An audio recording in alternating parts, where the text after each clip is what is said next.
18 जून 2023 सुबह के 9:30 बजे टाइटन सबमर्सिबल में 5 लोग बैठकर नॉर्थ अटलांटिक ओशन के अंदर टाइटैनिक शिप को देखने जा रहे हैं। हाँ, वही टाइटैनिक जो 14 अप्रैल 1912 को 2240 पैसेंजर्स और क्रू मेंबर्स के साथ एक आइसबर्ग से हिट हुआ था, जिसके डूबने के बाद ना जाने कितने ही क्वेश्चंस अराइज हुए थे। इन्हीं सवालों को सॉल्व करने के लिए ये 5 लोग टाइटैनिक के मलबे के पास वहां पर रिसर्च करने जा रहे हैं। बट होता कुछ ऐसा है कि टाइटैनिक शिप से कुछ दूरी पर ही ये सबमर्सिबल कैटास्ट्रोफिक इम्प्लोजन से क्रश हो जाती है।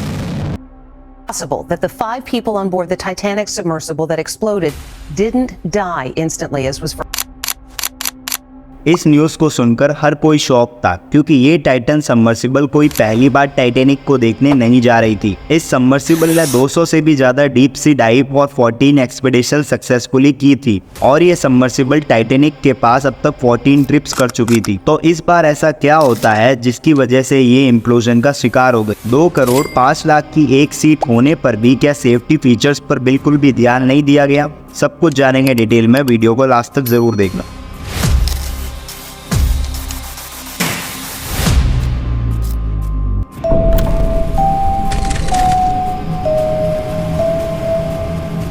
मैं इस वीडियो में स्टार्टिंग से सबमर्सिबल बोल रहा हूँ। अब आप लोग सोचेंगे कि सबमरीन भी तो बोल सकते हैं ना, बट ऐसा नहीं है। इन वर्ड्स के मीनिंग को समझते हैं। सबमरीन वो होती है जो खुद ही ओशन के अंदर बॉटम तक जाके वापस खुद ही ऊपर आ सकती है, बट वहीं सबमर्सिबल को लॉन्च करने के लिए दूसरे शिप्स की ज़रूरत पड़ती है और इन सबमर्सिबल का कम्युनिकेशन ऊपर जो शिप होती हैं उनसे कनेक्ट होता है। जो ये पूरा ऑपरेशन था वो ओशन गेट नाम की एक कंपनी द्वारा चलाया जा रहा था। 2009 में ये कंपनी स्टार्टेड हुई थी, जिसका मेन ऑब्जेक्टिव लोगों को अंडर वाटर टूरिज्म कराना था। इस कंपनी के पास 3 सबमर्सिबल थी, एक टाइटन, दूसरी एंटीपॉड, तीसरी साइक्लॉप। इन तीनों सबमर्सिबल की अलग अलग रेंज थी, जिसमें सबसे ज़्यादा टाइटन की रेंज थी जो ओशन के 4000 मीटर डीप तक जा सकती थी। इसलिए टाइटैनिक शिप तक पहुंचने के लिए उनके पास टाइटन सबमर्सिबल ही एक ऑप्शन था। इस टाइटन सबमर्सिबल का मूवमेंट एक वीडियो गेम की कंट्रोलर से हो रहा था। इस सबमर्सिबल के अंदर 5 लोग बैठे थे। नंबर 1 रिचर्ड स्टॉकनलश, जो ओशन गेट के सीईओ थे और इस सबमर्सिबल को कंट्रोल कर रहे थे। नंबर 2 पॉल हैंड, ये एक फ्रेंच नेवी के पायलट थे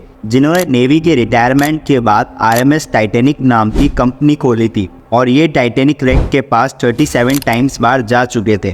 नंबर 3 हैमिश हार्डिंग, इनके नाम 3 वर्ल्ड रिकॉर्ड्स हैं, जो कि एक ब्रिटिश बिजनेसमैन थे। नंबर 4-5 पे आते हैं सुलेमान एंड शहजादा दाऊद। ये दोनों पाकिस्तानी बिजनेसमैन थे जिनका रिलेशन फादर एंड सन का था, जिनका ओशन में ये फर्स्ट टाइम एक्सपीरियंस होने वाला था। 18 जून 2023 को इस सबमर्सिबल को ओशन के अंदर लॉन्च किया गया। 5 लोग बहुत एक्साइटेड थे। जिस शिप से ये ऊपर कम्युनिकेशन कर रहे थे उसका नाम था पोलार प्रिंस। 11:15 पर टाइटन का कम्युनिकेशन पोलार प्रिंस से टूट जाता है, जिसके बाद टाइटन का कोई भी सिग्नल शिप के पास नहीं आता है। यहाँ पोलार शिप पर बैठे मेंबर्स के लिए ये कोई नई बात नहीं थी कि इससे पहले भी ऐसा कई बार हो चुका था। बट जब टाइटन सबमर्सिबल अपने शेड्यूल टाइम पर नहीं आया तो मेंबर्स ने 7:10 पर यूएस कोस्ट गार्ड को इन्फॉर्म किया। इसके बाद शुरू होता है research mission. Rescue operation team वालों के पास सिर्फ 4 दिन का टाइम था अगर उन्हें उन 5 मेंबर्स को बचाना है, क्योंकि सबमर्सिबल के अंदर 96 आवर की ऑक्सीजन सप्लाई ही अवेलेबल थी।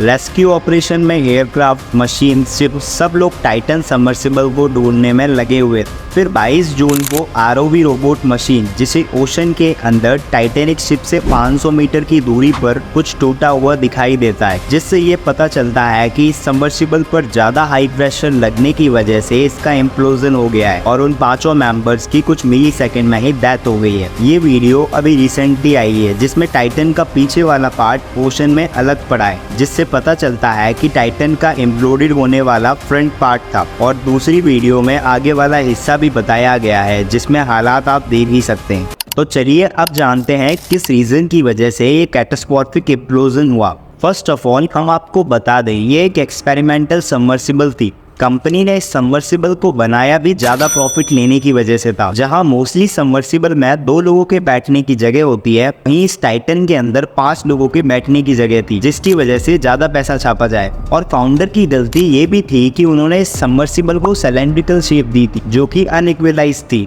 आप सबमर्सिबल को देखो, आगे की साइड से वाइड है, वहीं पीछे की साइड से थोड़ी थिन। ऑब्वियसली वाटर प्रेशर आगे की तरफ ज्यादा लगेगा और फिर मिडिल से दोनों पार्ट ब्रेक हो जाएंगे। अब डिजाइन के साथ सेकंड मिस्टेक उन्होंने टाइटन के मटेरियल में की थी। टाइटन में जो मटेरियल यूज किया गया था वो कार्बन फाइबर था, बट मोस्टली सबमर्सिबल को टाइटेनियम से बनाया जाता है क्योंकि टाइटेनियम हाई प्रेशर को झेल सकता है। वहीं टाइटन में हाफ से ज्यादा बॉडी वो कार्बन फाइबर से ही बनाया गया था। वहीं जो टाइटन की प्लेट्स थी जिन्हें टाइटेनियम से बनाया गया था, उन प्लेट्स को कुछ भी नहीं हुआ था। स्टॉकर रस को पता था कि उनका ये कार्बन फाइबर बॉडी बनाने का एक्सपेरिमेंट बहुत खतरनाक साबित हो सकता है। डेविड लॉकरेज जो कि ओशन गेट के इंजीनियर थे, उन्होंने स्टॉकर रस को वार्निंग भी दी थी। 2018 में डेविड ने जब टाइटन का टेस्ट किया था तब उन्होंने नोटिस किया कि 4000 मीटर डेप्थ के बाद टाइटन में क्रैक पड़ने लगे थे। डेविड लॉकरेज ने बताया कि मैंने रश को वार्निंग भी दी, बट उन्होंने मुझे ही कंपनी से निकाल दिया। स्टॉकर ने ना ही इस सबमर्सिबल का सेफ्टी सर्टिफिकेट निकलवाया था जो ये बताता है कि क्या टाइटन में ट्रैवल करना सेफ है या नहीं। अगर उनसे सेफ्टी सर्टिफिकेट पर क्वेश्चन किए जाते तो उनका जवाब होता था